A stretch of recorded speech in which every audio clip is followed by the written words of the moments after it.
बिस्मिल्लाहिर्रहमानिर्रहीम। हमारा चैप्टर 1 ही चल रहा है। लेक्चर 5 है आज का और टॉपिक है हमारा कंटिन्यूस एंड डिसकंटिन्यूस फंक्शंस।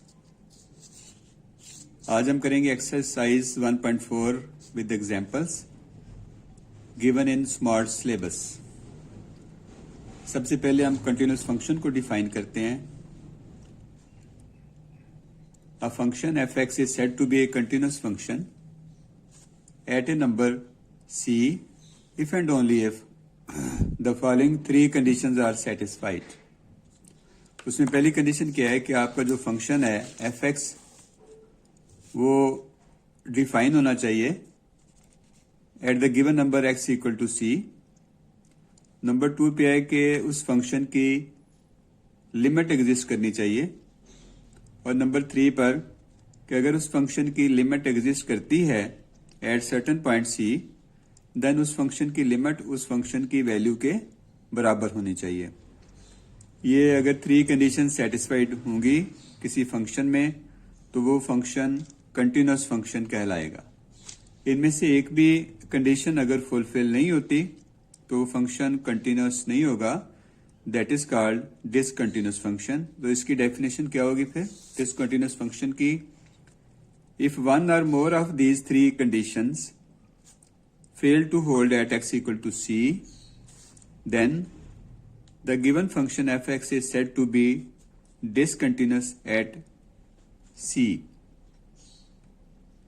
इन तीनों में से लेट्स से कि फंक्शन डिफाइन ही नहीं होता गिवन वैल्यू पर, तो हम यहीं पे रुक जाएंगे और कह देंगे कि फंक्शन चूंकि डिफाइन नहीं हो रहा लिहाजा फंक्शन डिसकंटिन्यूस है। फिर ना उसकी हम लिमिट फाइंड करेंगे ना ही उसकी प्रूव करेंगे लिमिट वैल्यू के बराबर है।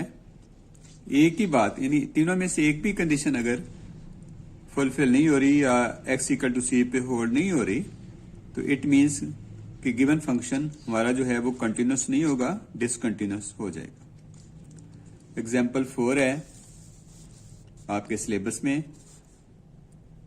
Discuss the continuity of the function f(x) and g(x) at x equal to 3। Given function है x² -9 ओवर x - 3। यहां पे कंडीशन है कि x आपका 3 के बराबर नहीं होना चाहिए और x इक्वल टू 3 पे आपको वैल्यू गिवन है 6।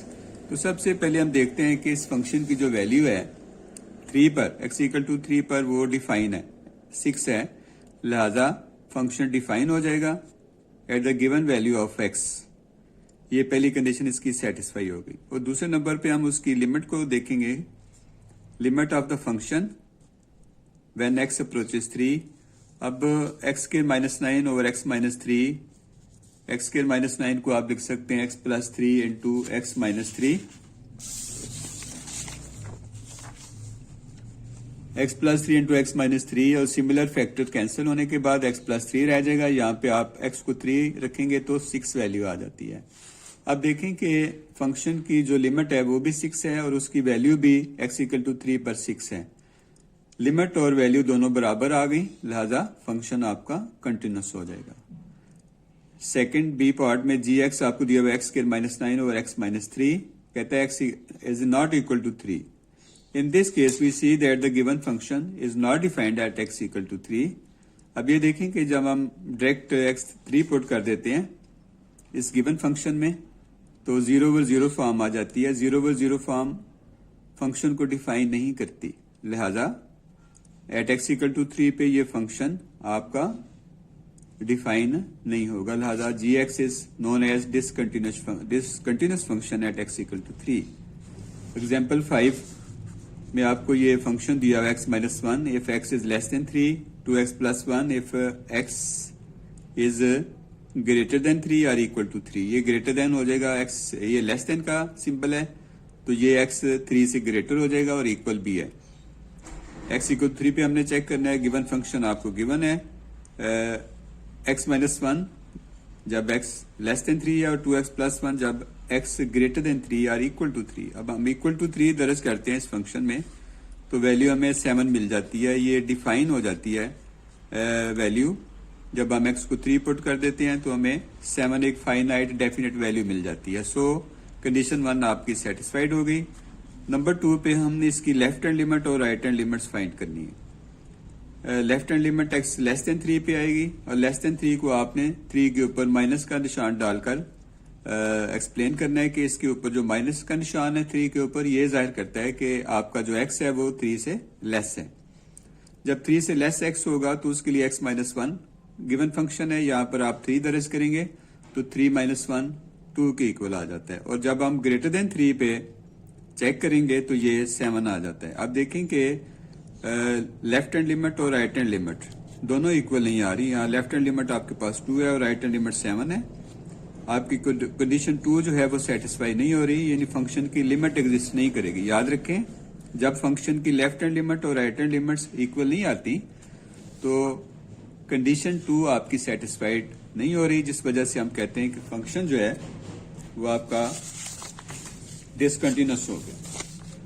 So limit of the function does not exist at x equal to 3, hence function is not continuous at x equal to 3. आपका function at x equal to 3 पे continuous नहीं होगा। 1.4 exercise है, according to the smart syllabus discuss the continuity of the function at x is equal to 2। Function आपको given है, आप 2 पे जब लेस देन इक्वल टू 2 है तो इट मीन x 2 के बराबर भी है। 2 पे आप चेक करेंगे तो इसकी वैल्यू 9 आ जाती है। तो 9 आने पर हम कहते हैं कि given function is defined at x equal to 2।